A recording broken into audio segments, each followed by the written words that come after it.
folclore permite comprender la historia e idiosincrasia de un pueblo en cada una de sus manifestaciones. A través del folclore se puede conocer cómo se manifiestan los mismos en cuanto al vestuario, celebraciones importantes, diversión en general. En fin, todo lo referente a sus costumbres y tradiciones de un pueblo. Nuestra idiosincrasia es el modo de ser que es característico de una persona o cosa y la distingue de las demás. Por ejemplo, la idiosincrasia de los pueblos de América es muy distinta a la de los del norte de Europa. Nuestro tema de hoy se adentra a conocer algunas cosas que de pronto parecerán simples y que debemos tener muy claras como buenos panameños. Hoy hablaremos del folclore panameño. Bienvenidos a Trilogía Azul.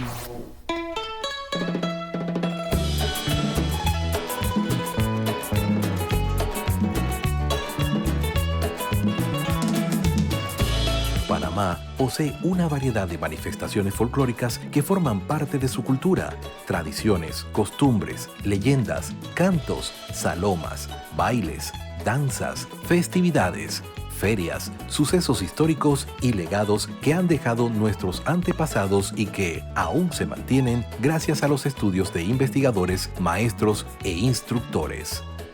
Para conocer algunas definiciones del folclore, hacemos mención al profesor Francisco Paz de la Rosa, que en su libro Folclore, Cultura Popular, Tradiciones de Panamá, lo define como hechos culturales populares, sociales, materiales y espirituales que se adquieren de forma tradicional y tienen funcionalidad en una colectividad determinada.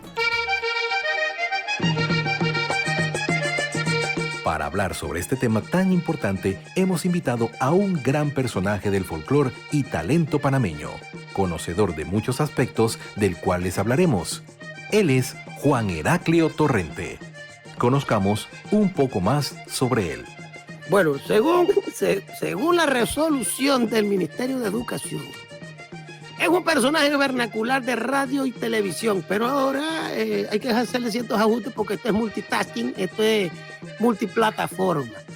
Es un personaje que no le tiene miedo a usar fonéticamente su herencia de hablar jondeado, cortadas las palabras, muy a lo andaluz, se crió en las tablas, no fue a la escuela cuando tuvo la oportunidad por andar pensando en pajaritos preñados y chichas de tamarindo.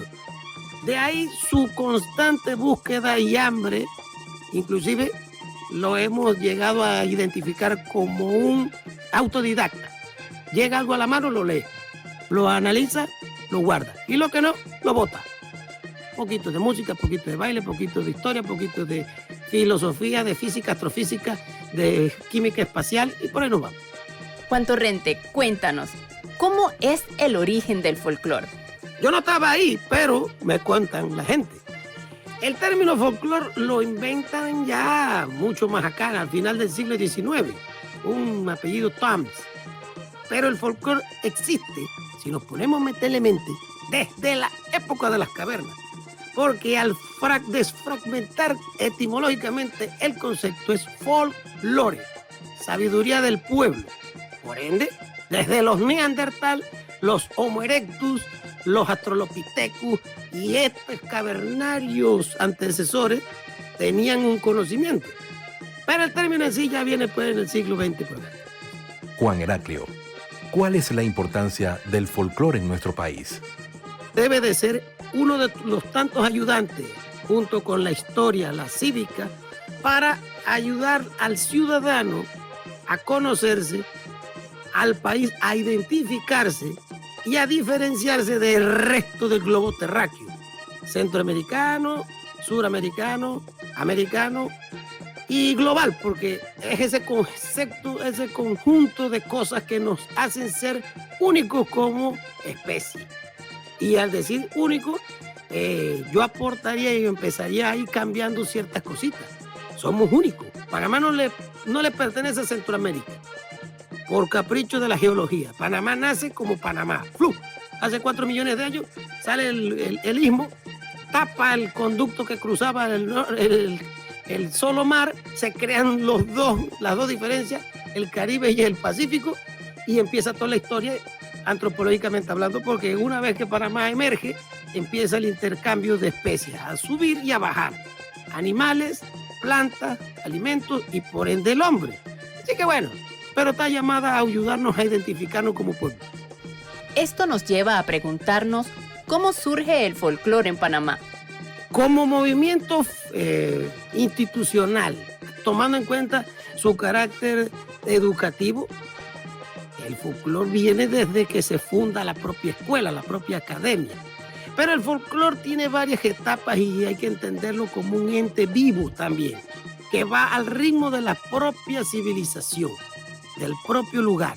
El folclore chiricano no se desarrolló igual que el santeño, ni el herrerano, ni el coclesano, ni el bocatoreño, ni el colonense, ni el darienita, ni tampoco el del cuna, el del emberá, el del guaunán, el del nove, del buglé, del naso, el del bribri, porque cada pueblo, cada unidad étnica tiene su propio saber, tiene su propia forma de hacer sus cositas. Músicas varían, comidas varían, aunque usen el mismo ingrediente. Siempre me acuerdo, el delicioso ejemplo del rondón o el fufú. Sopas de pescado, sopas de marisco, pero son preparaciones diferentes de pueblos diferentes dentro del mismo concepto gastronómico del hambre. Los tamales, tamal de olla, tamal con hoja de tallo, y por ahí nos vamos. Pero el folclore siempre ha estado categorizado o profesionalizado, ya ha entrado, entonces podría llamarse siglo XVI, cuando empezó la escritura, ya entrada de verdad, ¿no? Estamos considerando que cuando llegaron los españoles, mientras nos enseñaron a leer, a escribir, y por ahí empezó la cosa. Juan Heraclio Torrente, ¿cómo está formado el folclore panameño? Tomando y agarrando y quedándome siempre con la definición etimológica, porque en este caso nosotros nos hemos caracterizado a través de los 17, ya más que 18 años de andar por ahí haciendo morisqueta para radio y para televisión. Nosotros no somos ólogos, ese trabajo es de los folclorólogos, los que estudian la manifestación, que si la mano se levanta de sí, 3/4 cuando toca la caja por allá. Nosotros somos más folcloristas, vivimos la cosa. Y en otras palabras, comparamos el folclore con la magia. Cuando se le aprecia el truco, te aprende por dónde sale la baraja, se le quita la gracia al acto. Yo prefiero mantener esa actitud de niño, asombrando siempre de ver una carreta, ver una pollera, escuchar una saloma, un grito, una décima, una cumbia, un acordeón, un violinazo, una armonía.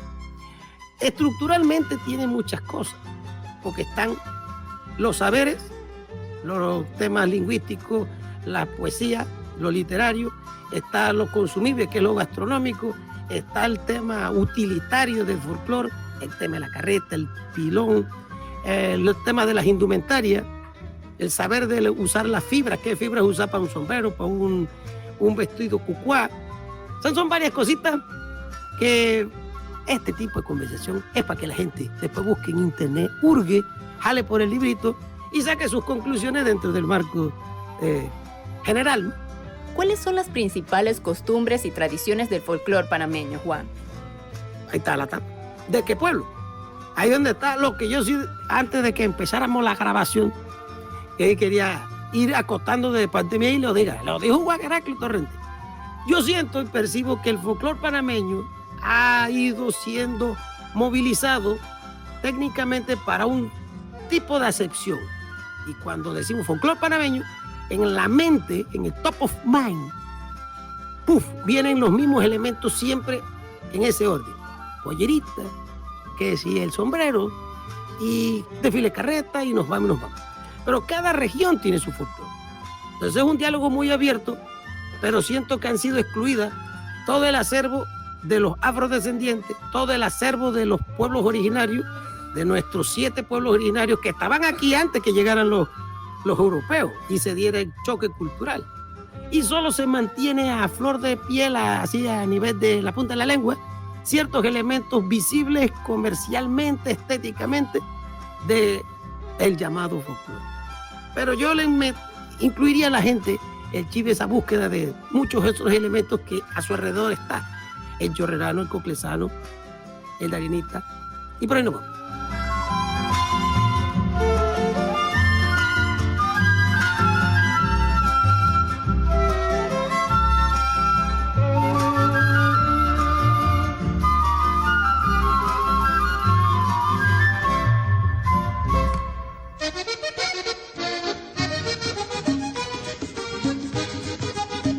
¿Sabías que Dora Pérez de Zárate fue una educadora, escritora, poetisa y folclorista panameña, autora de cerca de una treintena de obras dedicadas al folclor panameño, entre poemarios, cuentos, obras de teatro, ensayos y libros de texto? Trilogía Azul. Manuela y Manuela. Que dormí con ella. Manuela y Manuela. Que dormí con ella. Y anoche dormí con ella. Y anoche dormí con ella. En todo sentido, el folclor representa un valor didáctico muy amplio y es un valioso auxiliar para los distintos campos de estudio. La profesora Dora Pérez de Zárate por varias décadas plasmó el folclor como un aporte al currículum de la educación primaria. En la actualidad, debe ser un compromiso de todos resaltar la importancia de nuestras tradiciones vernaculares y convertirnos en verdaderos custodios del folclor para que quede como legado a las futuras generaciones. Hablemos ahora sobre el aspecto musical.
Y para eso traemos como invitado a Juan Heraclio Torrente. Juan, ¿cuáles son los tipos de ritmos musicales en nuestro Panamá? Ritmo musical. Bien. En base a nuestra expertise, por ahí dando vueltas, es que siempre sale como ritmo y separándolo de música de acordeón, que ese está dentro de la categoría de música popular por esa aceptación generalizada de una gran parte de nuestros conglomerados cohabitantes de este país, porque el acordeón se usa desde Darién hasta Chiriquí, salvo en Boca. Todavía no he encontrado manifestación per se de ahí, pero sí grupos de acordeón. Y un saludo a todos los que les gusta el acordeón por ahí. Pero también podemos mencionar como género el tamborito, como género las cumbias, con acordeón, con violín, con mejoranera, la propia mejoranera o mejorana para bailar y para cantar. El punto es un género musical igual que los valses, el congo. El congo que tiene su derivación o su evolución que en la cachimba, en Darién el bunde bullerengue. El bullerengue lo compartimos con Colombia. Y en Darién se desarrolla el bunde, que viene derechito y directo con la celebración del Niño Dios de Belén de diciembre. También podemos la tamborera, que si lo ponemos medio que clasistas y ¿sabes? ¿No? Entre ricos y pobres, no es más que un tamborito con cadencia. Y su mayor exponente a nivel de composición fue Ricardo Fábrega, y en Silvia de Gras, una de las mejores voces que catapultó ese género a nivel mundial. Que me imagino que por allá le decían de otra forma, pero acá era tamborera. Muy para el salón, muy para el Teatro Nacional. No querían entonces meter tamborito ahí, tú sabes, y lo derivaron. Murga, Tal vez algunos dirán que eso no es folclore, pero yo creo que sí, porque ya está dentro del ADN fiestero panameño. Fiesta que se respeta, sin murga no hay fiesta. Que los instrumentos no sean de nosotros, pero ya es una parte de nuestra manifestación y nuestro plato así de tarjeta de presentación. Llega un panameño, viene un trombón, saxofón, redoblante y bombo. Y por lo menos de ahí la murga lleva gente, y es la tuna.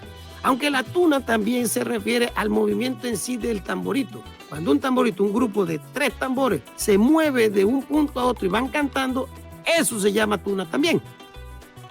Pero a mí me gustan más las tunas que vienen en las platas de lata. Hay unas con vegetales, muy bueno, pero eso es otra cosa. Dentro de por lo menos las décimas, también yo metería como géneros y ritmos el tema de la saloma y el grito, que es complementario y que uno también lo coincide cuando escucha música de acordeón.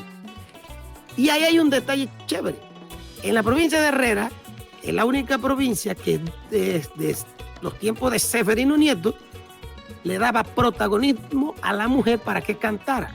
En el resto del país, la mujer acompañaba con saloma. Y por lo menos tenemos las cumbias que se cantan en Veragua. En Río de Jesús utilizan la quijada de yegua para acompañar al sonido. Y el resto, entonces, tendríamos que también incluir, y no sé si abrir una categoría o mencionarlo así, la música étnica, la etnomúsica. La música de los emberá, que tienen una cumbia que se llama chimbombó, la música nove, la música bugle, poco conocida, pero tiene que ver. Parte del acervo que tienen los nasos y los bribri, allá en el norte de Boca. Lo incluiríamos también. Pero todavía tiene que venir la academia a hacer un estudio, un levantamiento más serio, más científico, con pruebas y controles y documentación para ponerlo ya en un contexto general. La cumbia chorrerana es una vertiente diferente a la cumbia normal santeña, por ejemplo. La música de los cucuá, de la danza del cucuá, que se hace acompañar con violín y con ciertas redondillas, es muy diferente a otras manifestaciones de violín y de acordeón. La armónica también fue muy popular antes que el acordeón desplazara a los otros instrumentos por su sonoridad, que ya llevamos 3 chorros, antes nada más era 1. Cuando Gelo Córdoba salió por ahí, un chorrito, ya hay 2 y hay 3, Corona tercera. El propio violín, las curachas montañeras, era un tipo de cumbia ejecutada por violín, armónica, violín, y el despliegue de la mejorana para cantar y para bailar. Ya que bastante elementito. Que nosotros ahí siempre hemos dicho que Panamá, cuando dividimos las cantidades de manifestaciones folclóricas entre la cantidad de habitantes, tenemos más expresiones folclóricas a veces que países como México. Sin lugar a dudas, el reggae en español, el calipso, que derivó de esa segunda oleada del afrodescendiente, en este caso los afro-antillanos que vinieron a construir el canal, y antes del canal el ferrocarril, pusieron su cuota, indudablemente, con sus cantos, con sus movimientos, con sus colores, con sus olores, sus sabores, tiene que ser incluido en el pentagrama musical panameño. Por ende también la salsa, que la salsa no viene más que la evolución de lo que fueron los son cubanos, porque Panamá lo bueno que tiene es que siempre ha sido visitado por los demás, y visitantes de 10 se queda uno, la ñapa, y si se fue regresó y le va aportando. Nosotros aquí tenemos las influencias caribeñas, bachata, la comunidad dominicana es inmensa, tenemos influencias asiáticas por donde se busque, también de Europa, que si tenemos griegos, que si tenemos turcos, hay de todo, de un poquito de todo. Por eso que en un momento decía que la academia debería de ya ponerse un poquito más elástico, flexible, abrir la mente y convocar un diálogo general y que cada parte vaya poniendo su granito y se vaya armando una nueva estrategia de cómo mercadear al país como destino cultural, como patrimonio intangible. Porque aquí tenemos muchas cosas que ofrecer y cada día se va dinamizando más. Mira nuestros ejemplos. Yo hago y voy a meter aquí el gol de Corner, yo hago un programa para Eco TV sobre temas agrícolas, pero en el anagrama del nombre, agricultura, yo me tengo mis delis y meto, en este caso, un desfile de carreta y voy a presentar un video musical de una agrupación que se llama Los Chombos del Típico. Esta es la segunda ocasión que afrodescendientes deciden hacer una agrupación de acordeón, formalmente, comercialmente hablando. Y siempre menciono y mando un saludo a Yair Garcés de Colón. Acá se llama Jimmy Mosquera y los controversiales. Y el tema se llama Llórale a él. Y está en YouTube. Una propuesta interesante con un beat muy urbano, pero acordeón por encima. Interesante, interesante. Hay otros ejemplos como la música cuna, los cunas, y un grupo en particular, La Tribu. La Tribu ha logrado grabar en Dule Gaya, pero en rock. Es un movimiento muy interesante. Otros grupos de rock en Panamá, no habíamos mencionado el rock. Cienfue, hace un par de discos atrás, se atrevió y agarró una mejoralera y se le llevó al ambiente rock. Hizo una fusión muy interesante. Inclusive grabó una canción que se llama Anmade con un artista Dule. La cantaba en Dule, pero en un rock progresivo. O sea que aquí hay mucha tela que cortar, como diría uno que vende telas en la central. Hablando de la central, la parranda de Tommy Muñoz, ¿dónde lo ubicaríamos espacialmente en el pentagrama musical? El acervo de Abelino Muñoz, con el la cortinilla de RPC Radio por mucho tiempo. Los combos nacionales, que no son per se un bolero, pero tampoco dejan de tener su propia identidad como combos nacionales. Allá hablando de combo Impacto y los Mozambique, los Silverstone, y por ahí nos vamos. Y los Calypso, finado Lord Panama, Lord Cobra, Lord Contiki, por acá creo que todavía está Regine Bell, el difunto Leslie George, y todas las propuestas musicalmente de salsa. Y tampoco deja por fuera a Lucho Barrante con su versión del merengue. Oye, y me acabo de acordar Pototo Durán con su Arena Blanca. Tenemos muchas cosas juntas. Hace un par de semanas me topé con Anarkel y Arias y con Tuchín, como que una nueva oleada de muchachos que están tratando de potenciar Panamá en la escena musical global, y les decía, ya el Típico ha logrado cruzar fronteras. Tal vez no se dieron cuenta ustedes, pero el Gran Combo le grabó una canción a Victorio y a Osvaldo Ayala. Te regalo el corazón y compañera mía. Y también Julia. Aunque Julia, lo que no recuerdo si Julia era de Jin o Jin la copió de Cuco, pero por ahí va la vaina también.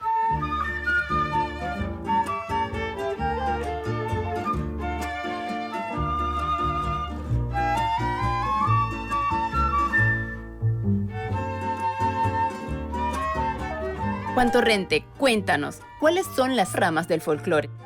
Yo lo agruparía en lo práctico, ¿no? Tenemos folclore literario, todo ese acervo literario que existe, no porque hayan escrito una novela costumbrista, sino el mero hecho de una décima, eso es una poesía, está escrita. Y leyendas, narraciones que han logrado encapsular, documentar y proteger parte de la visión panameña de un momento en particular. También lo agruparía en la parte del folclore musical, que ha sido testigo de cómo ha ido cambiando el propio panameño, la propia sociedad panameña, desde el punto de que Gelo Córdoba usaba un acordeón de un chorro y ya llevamos 3 Hornet tercera.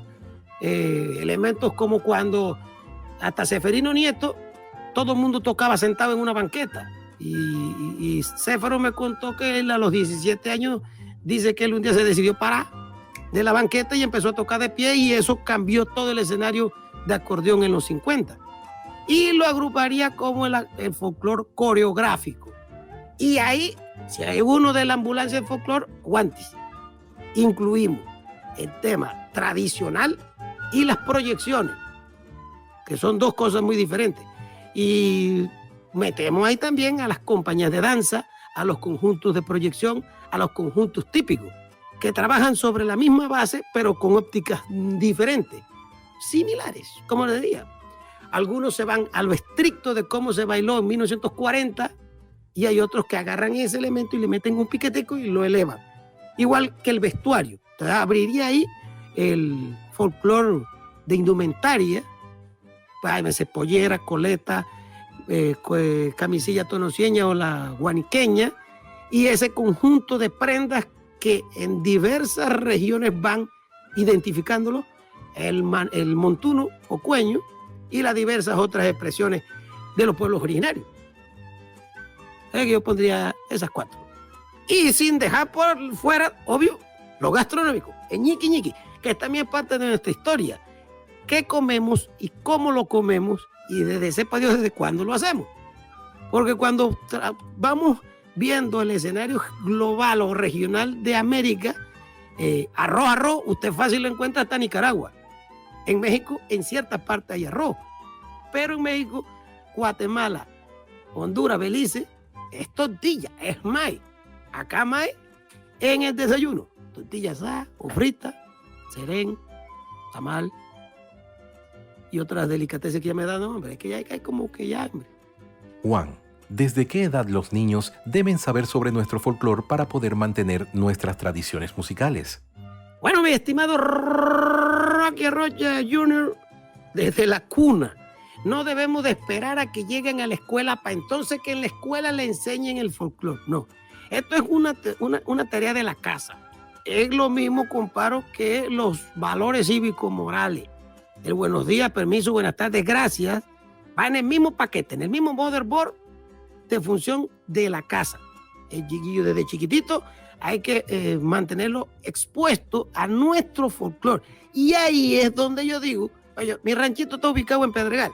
Entonces acá la paleta de sonido es bastante amplia, porque hay veces que tengo un vecino que nada más le gusta reggae. Y cuando traba, pero hay otro vecino que le gusta el típico. Entonces, desde traba. Entonces, cuando tú haces el gran mix, Panamá tiene muchas cosas a la misma vez, que para poder entenderla, poder defenderla y poder transmitirla, hay que empezar desde chiquitito. Porque si tratas de meterle toda esa información a un niño, vamos a decir, esperar que llegue a la escuela, después que sabe leer y escribir, no lo va a entender y va a ser fácil que haya una ruptura y entren entonces los géneros de otros lugares y hagan el bloqueo ahí. Pero es mi opinión humilde. ¿Cuáles son los ritmos que más se bailan y cuáles se están perdiendo en los niños y la juventud de hoy? Bueno, aquí hay un tema de propia aplicación de ¿qué es lo popular? Lo popular no generalmente es folclórico, no es típico, es lo popular. La gran mayoría de los instructores siguen el mismo camino del librito que les enseñaron. Entonces, generación tras generación van entregándole casi lo mismo, casi el mismo paquete, casi las mismas canciones. El reto ahora de las generaciones con tanta ayuda tecnológica, internet, Zoom, mira tú, la plataforma esta, es sentarse como familia, como gremio, como amigos, como sociedad, como academia, de ver qué ya se sabe la gente y qué necesitaría aprender la gente. Por ejemplo, hay un instrumento en Veragua que se llama el rabel. En más ninguna otra provincia se desarrolló el rabel, que es un violín rústico. En Azuero nace el socavón, luego evoluciona la mejoranera. En mi versión fue porque el criollo no podía comprarse una guitarra española, pero él necesitaba expresar sus sentimientos. Entonces, más que estén en peligro, son ciclos de moda. Cuando la influencia gringa estaba en Panamá por casi 100 años, hubo mucha penetración de la música en inglés. Pero eso dio pie al desarrollo del calipso, por ejemplo, que es parte de nuestro componente afrodescendiente. Entonces, más que se baile y se pierda, el tamborito es casi inmortal, porque está en el código genético desde 1905, creo que fue el primer 10, por ahí 20, el primer carnaval, había el primer tamborito, siglo XX. Pero es más popular que otras manifestaciones como la tamborera, ya antes mencionado. Es más popular que música de violín, que está reservadito para las abuelitas, que se acuerdan de cuando estaban nuevas. Esta vez más popular, si estás en la ciudad de Panamá, es menos popular una mejoranera zapateada que si nos vamos a Q, a una parranda, a un festival del manito. El cortacacho, no lo hemos mencionado, el cortacacho, música generada en la arena de Chitré, pero que se ha expandido por todo el país, cambia ritmo chacareá, no sé qué, pero es un patrón musical similar, es música alegre de acordeón con tambor para celebrar, que ya se ha ido incluyendo a los desfiles de carreta. Entonces ya uno en desfile de carreta ve tamborito por un lado, que la tuna, la muchacha cantando, canta adelante, y acordeón.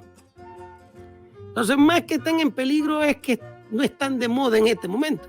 You mean, listen to me. Como diría John, lo que va a salir de la boca mía. Dentro de los diversos espectáculos folclóricos de proyección, nunca pasa de moda la denesa, el punto y las cumbias. Abierta, cerrada, atravesada, diagonal. No, mentira, ya estoy saliéndome del libro, está con el relajo. Pero la cumbia es un género muy presente en casi todos los festivales, en todas las agrupaciones folclóricas que se presenten en los diversos teatros, tanto pequeños, medianos como grandes. Las cumbias de Arianita, la cumbia coclesana. Ya nombres específicos de canciones me dispenso. La chorrerana, la cumbia chorrerana.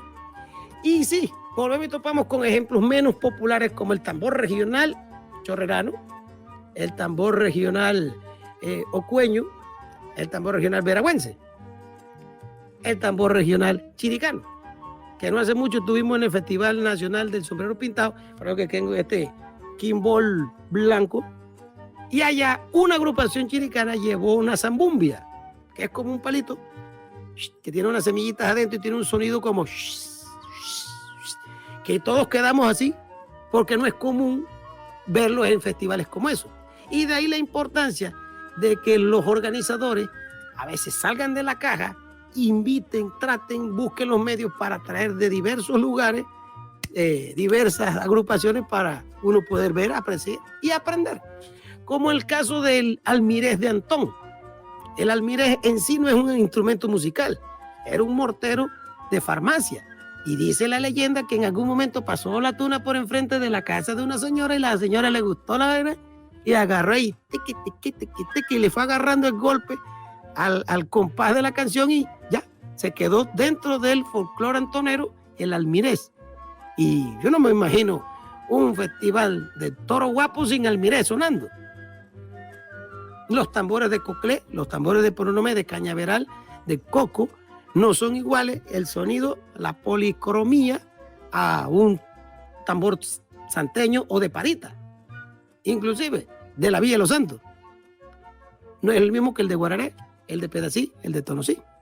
Hay bastante, mucha tela que cortar, diría Felito Ducasa. Morena, sirena, téndeme la bandera, téndemela como quieras, esa bandera panameña. Morena, sirena, téndeme la bandera. Qué bonito. Juan Torrente, viendo otros aspectos del folclore, ¿qué día se celebra y cuál es su importancia en el folclore panameño? Es igual que en el mundo entero, el 22 de agosto, el Día Internacional del Folclore. Y vamos a responder desde la base panameña. La importancia del folclore para todos los panameños es devolvernos, darnos, que empiece la semilla de la autoestima como pueblo. ¿Por qué? Panamá, al ser sido construida en la base de las migraciones desde siempre, hay momentos que tú te pones a pensar, ¿qué es lo panameño? O sea, aquí de todo hay un poquito. Entonces ese es un nivel de entendimiento personal de que, ¿sabes qué? Yo me siento panameño porque uso cutarra. Aunque la cutarra la inventaran por allá por los tiempos de Jesús. Pero al configurarse con el tejido que se usa aquí en Panamá, ya es panameña. Los sombreros, el panameño no inventó el sombrero, pero sí el estilo. Más de 30 formas de sombreros hay en Panamá. Finos, no tan finos, costosos, no tan costosos. Lo que sí, y aquí aprovecho tus micrófonos, señor, señora, antes usted de comprar un Panama Hat, hágase el favor y tenga aunque sea una esterilla comprada hecha en Panamá. porque el que no sabe es como el que no ve. Los Panama Hat vienen de Ecuador. Se hicieron famosas precisamente por el canal y una oportunidad de negocio que vio el que lo inventó, porque vino Teddy Roosevelt a supervisar la construcción y ¡guap! Se lo regaló. El hombre vino y ¡suácata! Y vino la taquilla, que en ese tiempo no era como ahora, y ¡pau! Salió, creo que fue en el New York Times o en el Miami Herald, en uno de esos lados, el hombre con el sombrero. Y le preguntaron, ¿hace Panama Hat? Sombrero Panamá. Él no sabía que no era de aquí, que era ecuatoriano el sombrero, pero él estaba en Panamá. Entonces yo creo que aquí el folclore, en este momento, 2020, después de la pandemia o saliendo de la pandemia, nos llama a hacer esa autoevaluación cultural, casa por casa, pueblo por pueblo, provincia por provincia, de qué es lo nuestro, no para bloquear y que no entren de otro lado, no, sino para entender, defender lo de nosotros primero y poder tener un marco de referencia y decir, ¿sabes qué? No me gusta. 100 años de estudio, no, mejor me voy a poner un sombrero volteado.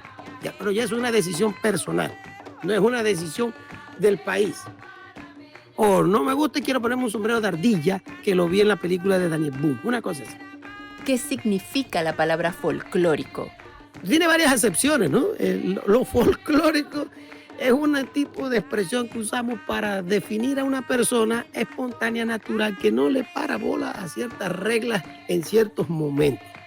Pero folclórico también es el término usado para definir elementos constitutivos de un pueblo o una actividad, una práctica en particular. Un desfile de carretas con elementos particulares, es un desfile folclórico. Cuando tú ves que viene la carretita de bueyes, que deja la muñeca regada en las calles, pero eso es otra cosa, porque también hay un desfile de carrozas, pero si lleva bueyes, ya es desfile de carretas. Entonces sirven para identificar, definir, ubicar elementos que nos hacen diferentes. Es mi humilde concepción. Para estar más claros en todo este aspecto, ¿cuándo se considera o nace un hecho folclórico? Según la teoría, todo depende del pueblo. Lore es sabiduría. Fol, pueblo, lo que sabe un pueblo. ¿Cómo resolvía un pueblo X o Y problema? Ejemplo, habían pueblos que para conservar el agua usaban calabazo, pero habían otros pueblos que tenían capacidad y lo hacían en tinaja de barro. Ambos servían para lo mismo, para que naciera el Tupperware después, pero era para contener agua. Pero la capacidad de análisis, de resolver su problema, hacía una diferencia entre calabazo y barro. Uno duraban más, uno no se lo comía el comején y el otro no. Pero todo va a depender del pueblo. Yo recuerdo hace un par de años que me tocó la cobertura de una fiesta allá en Pedací, que ya no hace mucho que pasó, que es que se sueltan 2 novillos en honor a la Virgen Santa Catalina. Entonces, como periodista, bueno, como bochinchoso cultural, pregunto yo, ¿y esto quién lo inventó? Ustedes me echan el cuento, que dice que un señor le había prometido a la Virgen que si resolvía X problema, no sé si era una manda de enfermedad o qué, él le iba a donar una novilla a la santa. La santa cumplió, él cumplió. Llegó al pueblo con la novilla. Pero cuando llegó, parece que el padre estaba atravesado y no le quiso aceptar la novilla. Y el hombre, bueno, agarró la novilla y se fue para el jardín de baile y la dejó amarrar afuera. Vino un perverso, soltó la novilla y se formó la guerra, la algarabía. Al año siguiente, la gente dijo, y va a traer la novilla. Si no, eso era el año pasado porque la Virgen me cumplió. Y si no, que quedó buena la vaina. Y el año siguiente el hombre llevó la novilla. Y eso se fue popularizando y se institucionó para la fiesta de Santa Catalina que el hombre soltara una novilla. Pero cuando yo fui a grabar ya no era una, eran 2. Porque a la gente le gustó tanto y se llenó el pueblo tanto que entonces había que tirarle uno pro para arriba y uno pro para abajo del pueblo, 2 novillas. Entonces, ¿en qué momento surge? Cuando alguien lo documenta y tiene la perspicacia de anotar fechas, horas, exactamente la intención para no confiar en que la tradición oral va a ser fiel transmisora de la intención primaria del hecho. Pero el pueblo es el único que sabe. Por eso que menciono el tema del reggae. El tema del reggae es parte de nuestro folclore panameño. Pero que no se te ocurra decir eso allá en Los Santos en un festival de la Mejorana, porque te van a agarrar y te van a sacar de la provincia, te van a sacar de de la península, porque para ciertas mentes el reggae, la salsa, el merengue generado, los combos nacionales no son folclore, porque están atrincherados en una acepción del término, pero tú estás dejando afuera el otro, porque si viene del pueblo, es folclore, no de tu pueblo, pero sí del pueblo de donde viene. Por lo menos, preguntarle a un colonense sobre folclore, lo primero que te va a decir es reggae. No se va a acordar ni de una vasquiña, de una pollera, ni una cutarra. Él te va a hablar Congo, y dependiendo los años que tenga, te va a decir Congo, cachimba, reggae, calipso.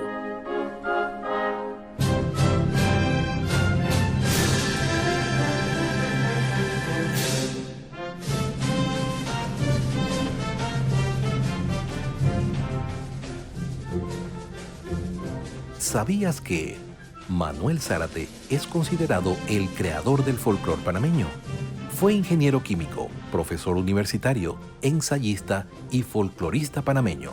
Nacido en Guararé, provincia de Los Santos, el 22 de julio de 1899 y falleció en la ciudad de Panamá el 20 de octubre de 1968.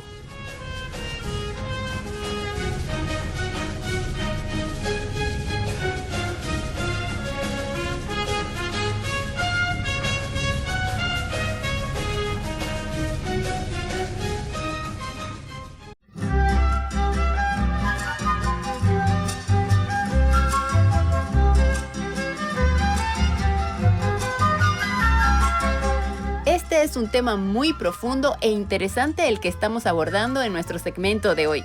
Estamos hablando del folclore panameño. ¿Escuchas? Trilogía Azul.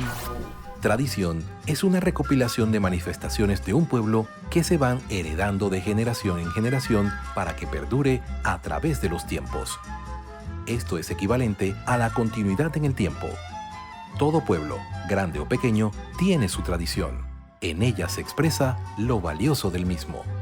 Pero, Juan Heraclio Torrente, ¿qué es tradición?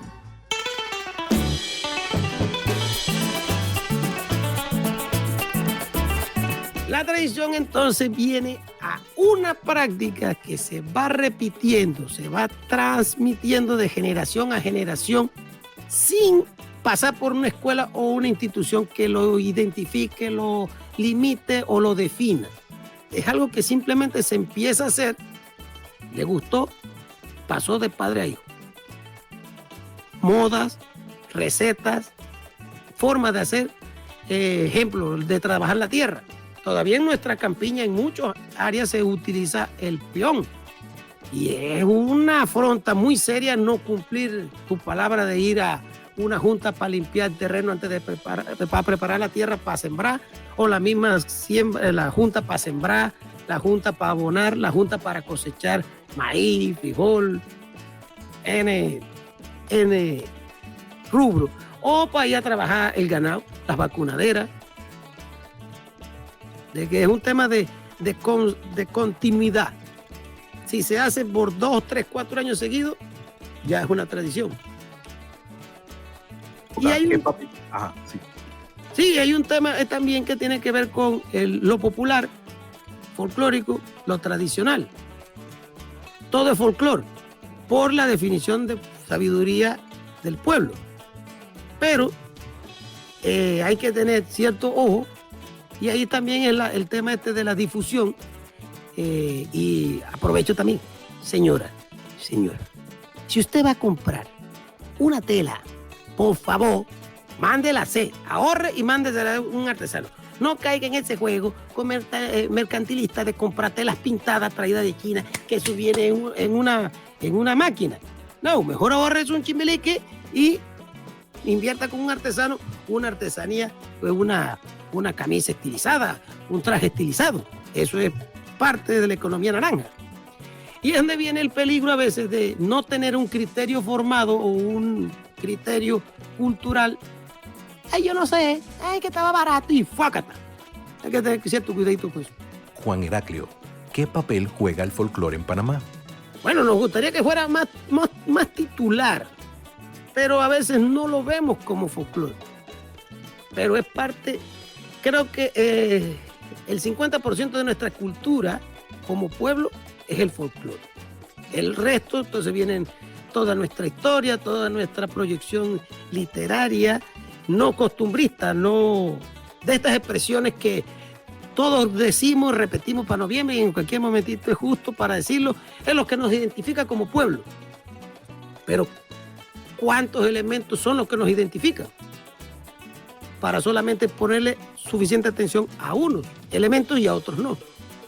El folclore juega mucho en la constitución de nuestro patrimonio intangible, de nuestro ser socialmente hablando, como país, como región. Imagínate los debates que hay con estas migraciones regulares que hemos tenido de venezolanos, y viene ahora diciembre y empieza en los debates y las comparaciones innecesarias de que ¿qué es mejor? ¿Una yaca o un tamal? Copa, si usted es panameño y a usted le gusta el tamal, cómase su tamal, y si no, entonces cómase una yaca, porque también son buenas. Es de maíz viejo, con carnita adentro. Pero es un tema ya de que cada quien tenga los elementos de juicio para saber y diferenciar y decir, no, me quedo con mi viñuelo, me quedo con mi caribañola.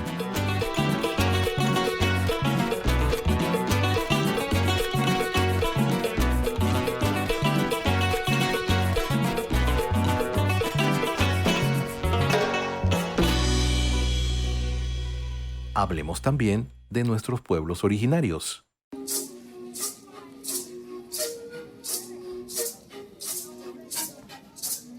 Pueblos originarios.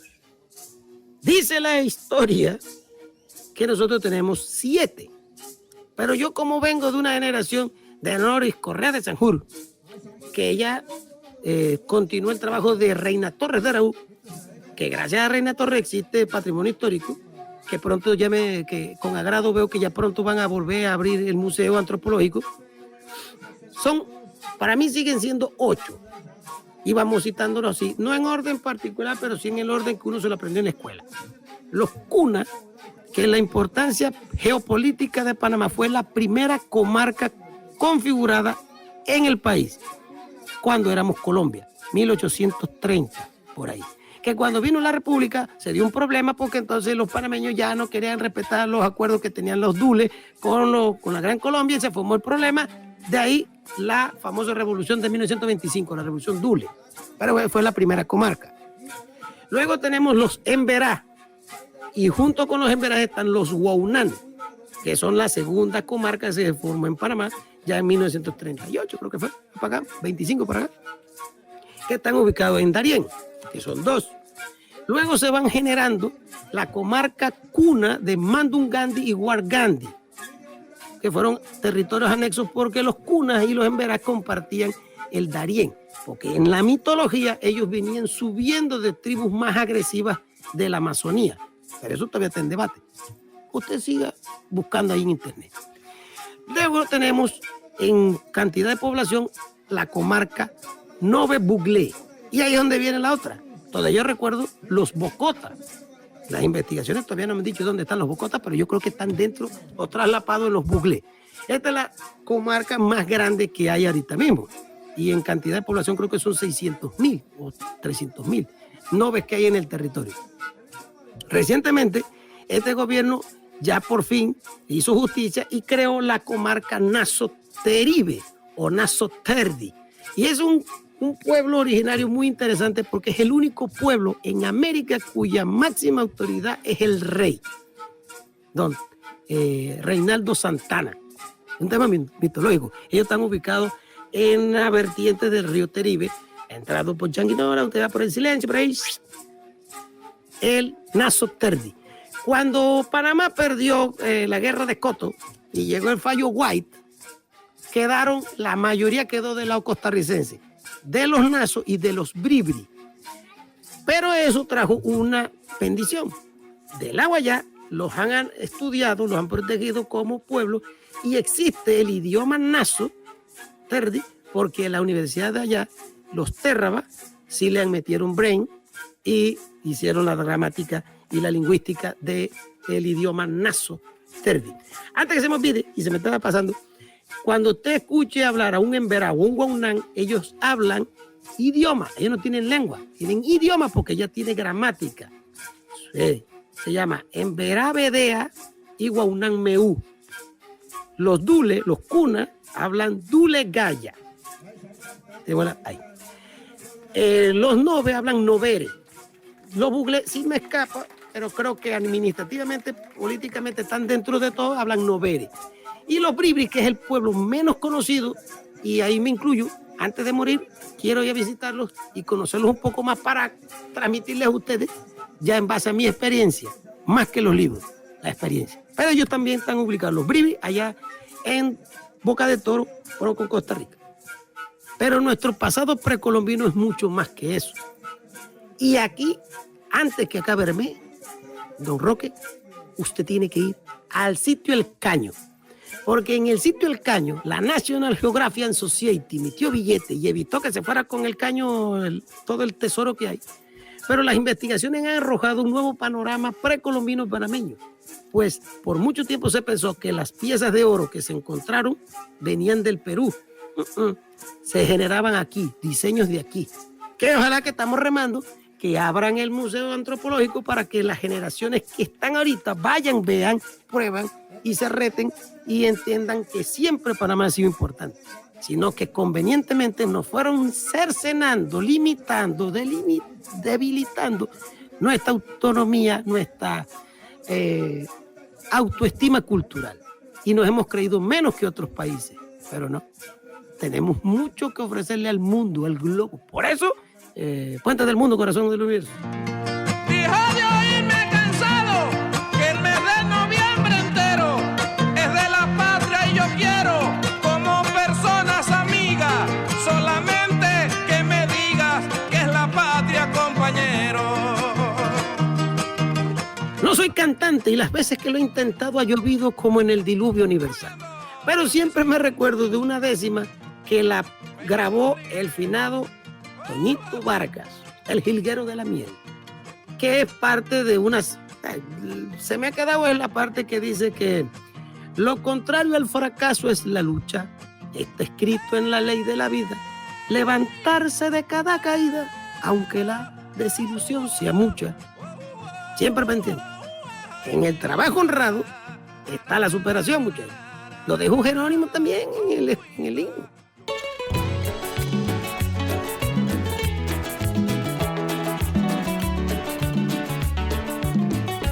Juan Heraclio Torrente, tu mensaje para que entre todos preservemos nuestra cultura folclórica. Sí, en este momento cerramos los micrófonos y las cámaras, porque Trilogía Azul se acaba. Juan Heraclio Torrente se despide. Gracias a don Roque Arrocha Jr. y Anette por esta oportunidad. Y a todos ustedes que nos han escuchado o que nos van a ver, aprovechen noviembre, aprovechen el tiempo de hacer esa introspección panameña, particular, individual. Tú que estás viendo la pega, ¿de qué te hace ser panameño? ¿Qué te gusta de Panamá? Para luego entonces volvernos a sentar y construir un diálogo para echar para adelante este país nosotros. Porque si se lo dejamos a los que te digo, a los políticos, esto no va a echar para adelante.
A ti nada más te quiero para bailar.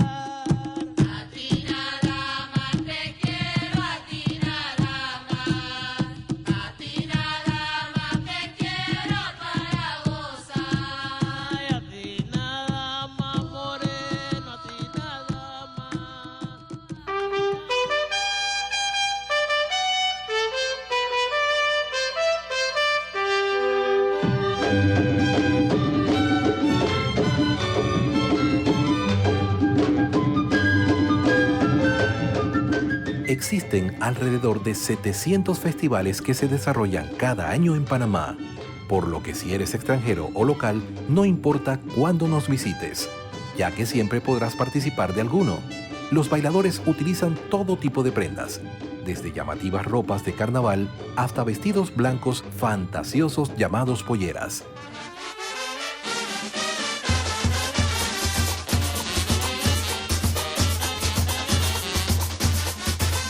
El evento más importante del año es el carnaval, que se desarrolla durante los 4 días previos a la Cuaresma católica.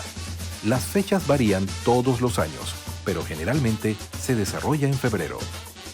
El folclor panameño es parte de una tradición rica y bien arraigada, y los bailes se basan en su música conocida como típico o pindín. El folclor se caracteriza por el yodel, los acordeones y las pequeñas guitarras conocidas como mejoranas.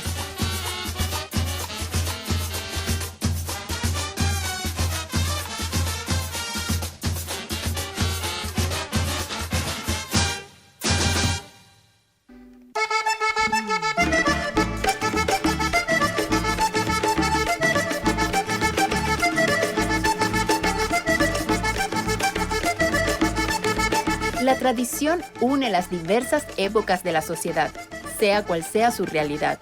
Todo pueblo debe conocerse a sí mismo y transmitir a cada generación la esencia que lo identifica. Gracias a los valiosos aportes de Didáctica Libre, Magistra Maxdalis Hernández, docente universitaria y folclorista, Toscanaín y nuestro invitado, Juan Heraclio Torrente. De esta manera hemos llegado al final de nuestro programa de hoy. Fuimos sus voces, Anet Ayala Marín y Roque Arrocha Hijo.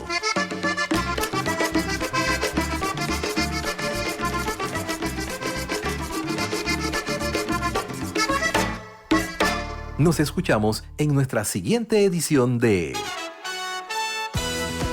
Trilogía Azul.